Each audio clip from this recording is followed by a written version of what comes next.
Hello बच्चों, let's read this question. The question says a force of F is equals to 5y plus 20 J cap Newton acts on a particle.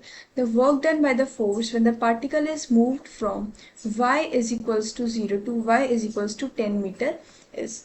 तो सबसे पहले अपना की concept लिखते हैं यहाँ पे. की कॉन्सेप्ट क्या होगा इस क्वेश्चन का?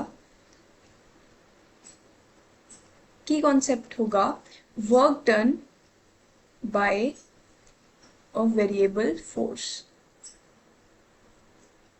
क्योंकि हमें क्वेश्चन में जो फोर्स है वो वेरिएबल दे रखी है, तो work done by a variable force.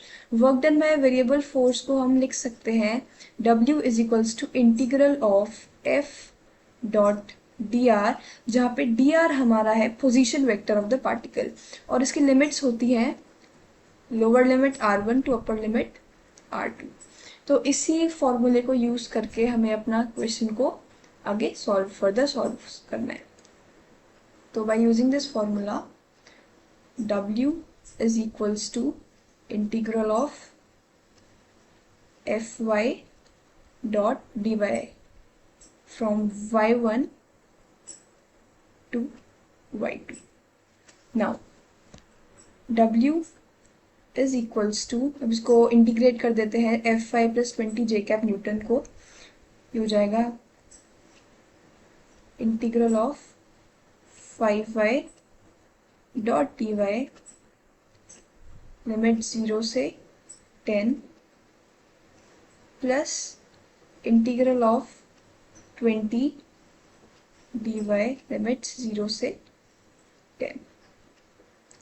अब आगे सॉल्व करते हैं इसे. 5 कांस्टेंट है तो ये बाहर आ जाएगा ब्रैकेट के. 5y स्क्वायर बाई 2 लिमिट्स 0 से 10 है, प्लस 20 बाहर आ जाएगा क्योंकि ये कांस्टेंट है. dy का डिफरेंशिएशन y ही रहेगा, लिमिट 0 से 10. नाउ अब हमारी लास्ट में इक्वेशन आई थी 5y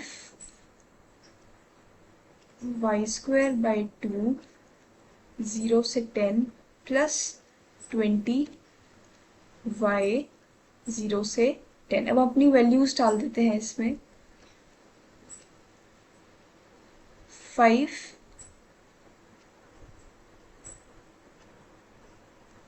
to 100 minus 0.2 plus 20 10 minus 0.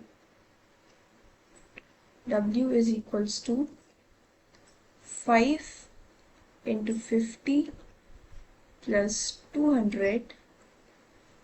W is equals to 450 joule. तो यहाँ पे हमारा वर्क डन आ गया 450 joule. So hope you understood it well. Best of luck.